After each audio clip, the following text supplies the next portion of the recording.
So guys, what's going on? Instant match reaction. It finishes Manchester United 3, Fulham 1, and Manchester United booked our place back to Wembley for semi-final against Brighton. And if we end up beating Brighton, we'll be playing Manchester City or Sheffield United in the final. So that Manchester derby is looking closer and closer. But Manchester United now have a lot to look forward to going forward. With of course the Europa League quarter-final, we've got an FA Cup semi-final. So there's still a lot of cups for Manchester United to play for this season, and the treble is still on. The treble is still on for Manchester United. But what a crazy game, or a crazy moment of madness I watched in that second half. Fulham were in control, and if Fulham went on to win this game, I'd be sitting there saying, fair play, you were the better team on the day, you deserve to win this, you created better chances, and overall you dominated us throughout the game, which they did. But that moment of madness when Fulham threw away the game, Willian on the line, handballs it from Sancho's shot, off you go, mate. VAR checks the penalty, it's a penalty. Mitrovic tries to start a fight with the ref.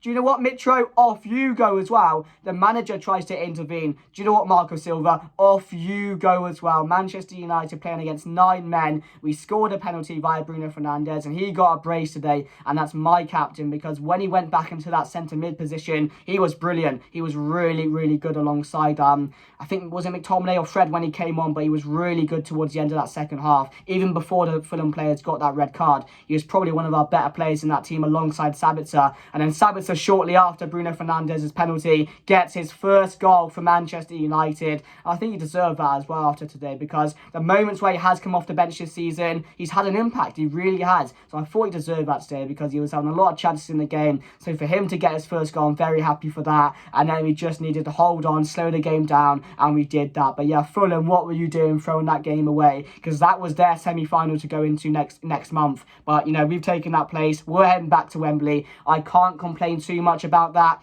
other than the performance today. It was just so unlike a Ten Hag performance. There was no intensity. We were very stale on the ball. There was no energy from us. We never looked like getting back into that game at 1-0. Even in the second half, when we normally wake up, Ten Hag normally makes changes, tactical changes. That didn't work in the second half, and we were very, very lucky today. We got away with one, but we have one player to thank today, and that is David De Gea for keeping us in that game. Three world-class saves, and the third one, go and watch the third save he made. It's unbelievable how he can even get to that ball and even claw it out like he did. So I'm really happy for David today. He kept us in that game, and he deserves the credit today. Yes, it's probably going to go to the team, Bruno Fernandes getting a brace, which I'm really happy for, because after the Liverpool game, there were questions. Should Bruno Fernandes still be Manchester United captain? Should he lead this Manchester United side? Yes, he should, because he was really good, and he was an influence in getting us back into that game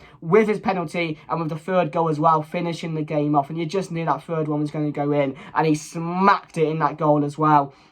So yeah, I'm happy we're through, but a performance today, and it's been like this for the last couple of games now. The Southampton one, I know we threw that game away ourselves, but the performance wasn't good in that one really. The Betis one, back at home, yes, I know we won 4-1, but there were times in that game where we were very poor. The Liverpool one, so it's not been Manchester United like recently, and we've not been able to get back on that winning run, which we need to get back on. And I thought that was going to continue in this game when we were 1-0 down, and as I said, if I was sitting there and Fulham won 1-0 or they won 2-0, 2-1, something like that, I wouldn't be complaining about it, because we were very, very bad today. And as I've said, we got away with one because too many players in that team were just off it today. And what do you expect? I mean, yeah, what do you expect playing McTominay and Maguire, players who we know aren't trustworthy, who know are just crap, and we know who shouldn't be in this side? But already losing Casemiro is a massive blow. Having Eriksen now is a massive blow. And I know we don't have the strongest of depth in this team, so there's only certain decisions you can make. But when you're leaving Fred on the bench and playing McTominay ahead of him, there's questions. There was question marks with Varane. That's why he was not in the squad. So I get that one,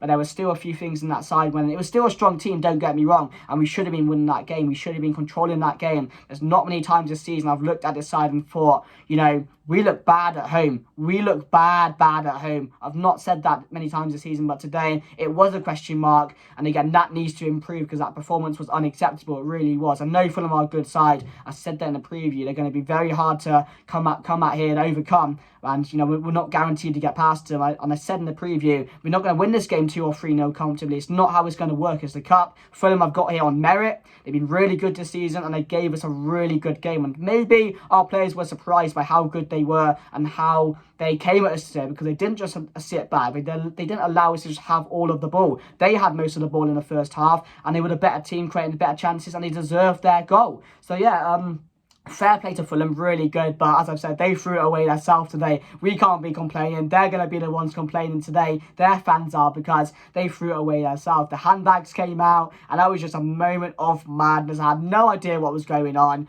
But yeah, Mitrovic, that's why, mate, you're never going to get a big move, because you lose your head, mate. You lose your temper. You don't have a good temper, do you? So yeah, I'm not happy with that. But to be in another semi-final going to Wembley, I could not ask for more, really, could I? I was so thankful we didn't lose that game today, because now I wanted to go on and win this competition. Yes, it's going to be hard if we get there past Brighton, which is going to be another really hard test to face City in the final. That's going to be difficult, but a final is a final. Anything can happen. But yeah, let's get into the team going into the game. So it was David De Gea, Luke Shaw, Martinez and Maguire. Varane was out. I'm not too sure why. Apparently it was a bit of an injury, but not too serious, so he should be back after the international break, so that's all right. And it was Wan-Bissaka, which was the right choice going into the game over Dalot, because he has been much better than Dalot recently. And then it was Scott McTominay alongside Sabitzer in the middle, and it was Bruno Fernandes ahead of him, Weghorst, Sancho and Rashford. So the attacking line I predicted rightly, and Sancho starting with right. They switched with Rashford many times in that game because it wasn't really working out in that first half.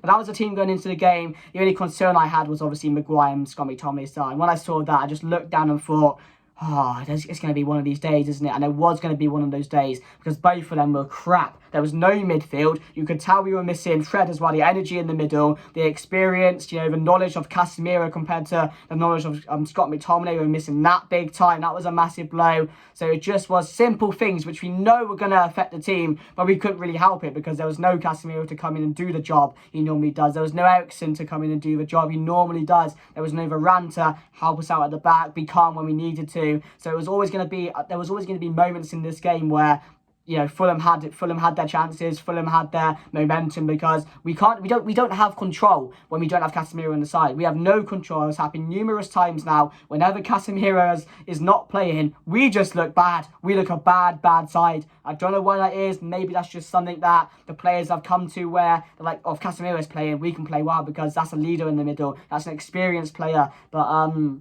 yeah, that was a team going into the game, and as I said to Fulham, they started really well. They were the better team, they had the better chances, and they deserved their goal in the second half. And I thought we'd come out better. We didn't. Fulham were on top still, and Mitrovic bags, of course, he was going to in the right position at the right time, flick on from the corner, gets his goal. And then you're thinking, can Manchester United respond here? This is where we normally get back into the game. This is where we normally respond, get a couple of goals, and go on to win the game. But that was not happening. We still weren't creating chances.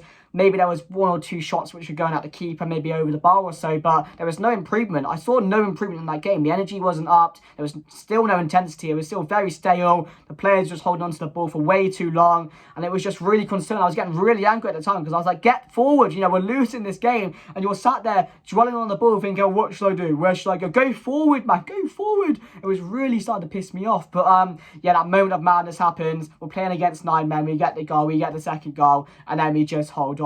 And yeah, we've won this game today in a way I did not want to win the game. I didn't want to win it like that. I wanted to thrash Fulham. I wanted to control the game. I wanted to deserve this win. We did not deserve that win. We've got away with one today. And yeah, maybe it's happened a few times this season now where we have got away with one, especially recently as well. But again, that was concerning today. But international break probably has come at the right time for Manchester United. Now we can reset, we can rethink things, and go back against Newcastle when we return, because that's going to be a massive game. So we have a few weeks, I think it's maybe a 2-week break, 1 week break to prepare for that game. And of course, international break is not going to help the players. I want them all to stay back and just learn under Ten Hag, because that's what they need to do. But yeah, let's get into the player rating. So David De Gea, for me, as I've said in this video, he deserves massive praise. Those 3 saves were unreal. The best shot stopper in the league. I don't care what you say, he's the best shot stopper in the league. No one can save shots like he does. So David De Gea, for me, gets a strong 8 out of 10. Really good. And at 1-0, that could have been 2-0. That could have been 3 or 4-0 if it wasn't for De Gea. So really important. Kept us in the game and won us this game, so I'm going to say. So he's my man of the match straight away, David De Gea. Strong 8 for me, 8.5 probably. Luke Shaw, I'll give him a 7 to be fair. It wasn't a bad game from him, but again, there were a few tipsy moments at the back where he was making rash challenges, he was just making wrong decisions, but always going forward, he was always a threat. So for me, I'm going to give Luke Shaw a 7. Martinez today was absolutely brilliant in my eyes, so I am going to give him a 7 as well. Again, just having him in the defence instills confidence into me so much. It was one-on-one decisions. I'm watching Maguire and I'm thinking, you're going to mess this up. You're going to get zoomed by. But with Martinez, reads the game so well, knows when to go in the tackle, knows when to commit, knows when to just stand off the player. So for me, Martinez gets a 7. Really happy. And this season, he's just been so good. So 7 today for me. Maguire, I'm going to give a 5. I mean, I didn't make too many mistakes, but he's just a liability at the back. He's just so bad. Some of the challenges he makes, I don't get his brain. I really don't. So for me, Maguire gets a 5. It was a game we had to play, but he misses the semi-final, and I'm quite happy with that, to be fair. But we're not talking about him too much because I don't want to go into him too much because it is quite unfair. But we'll give Maguire. Give him a 5 today. Didn't make too many mistakes. Won all his aerial duels mainly, so we'll talk about the positives of him. So 5, but he won't be back for the next game. Wan-Bissaka for me was brilliant as well. I'm going to give him a 6.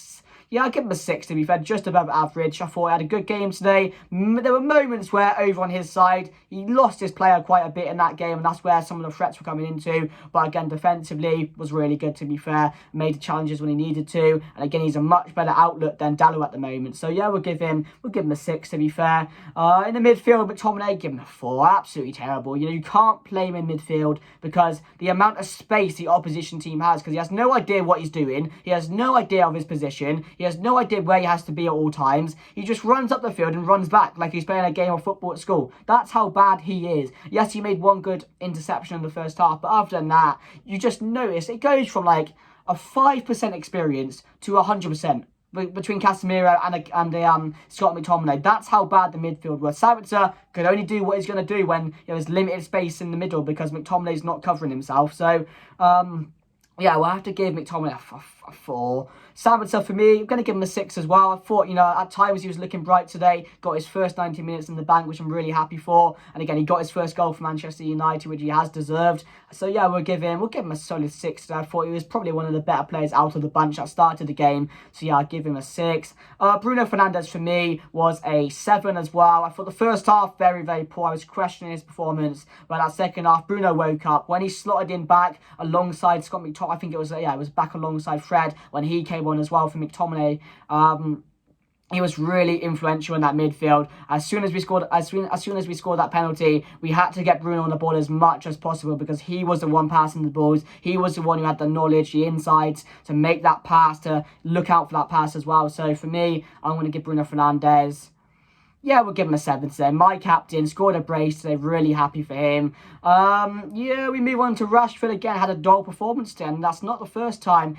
I know his goals aren't going down, and that's a positive because we need goals to win games. But his performances over the last couple of weeks or so have been a bit questionable, have been a bit dodgy, similar to his Rannick performances, and maybe that's fatigue, and that's maybe the possibility with a load of these players. I'm not using that as an excuse because I don't want to use that as an excuse. It's a poor excuse saying the players are fatigued. Yes, we played more games than anyone in Europe this season, so it is going to hit you a bit, but you're professionals, you do this as your job, so you need to be ready every single game. So for me, Rashford today needs to improve his performance, but I'm going to give him a 5 today. Sancho, I'm going to give a 5 as well. Didn't really get into the game. There were moments when he received the ball, and it was taking me back to those moments where, he's not taking on his man, he hasn't got that confidence in him again, but that second, that composed moment where he took it around the keeper, should have scored the goal to me, but I don't know how he missed that or how he bottled that, but he got us that penalty. He got a couple of players sent off, and then of course we went on to win the game. So there's more to come from Sancho, but for me, I'm going to give him a 5 alongside Rashford. Just didn't really get involved in the game as well, and that's similar to Weghorst as well. We'll give Weghorst a 5 as well. I just don't think the attacking three were allowed to get into this game just because how Fulham played and how attacking they were throughout the game. I don't think we expected it because they were really good in defence,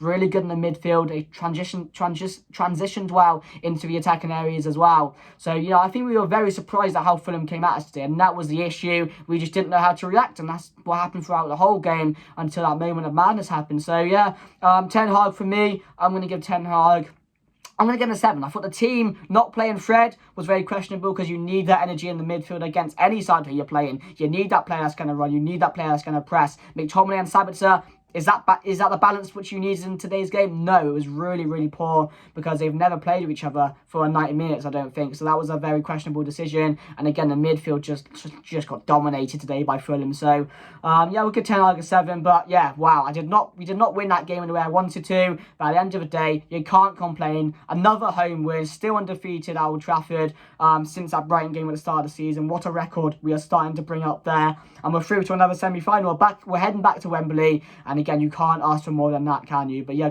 there was questions about the performance. We need to improve still. And yeah, we are going to improve under Ten Hag. This is our first season. So moments like this are going to happen. But we just need to respond in a good way. And hopefully we can do that against Newcastle. So yeah, guys, let me know your thoughts down below. If you did enjoy the video, make sure to smash a like. Subscribe if you're new to the channel. But yeah, guys, that's my reaction done. My man of the match, David De Gea. Anyway, guys, that's me done. And I'll see you guys there. Goodbye.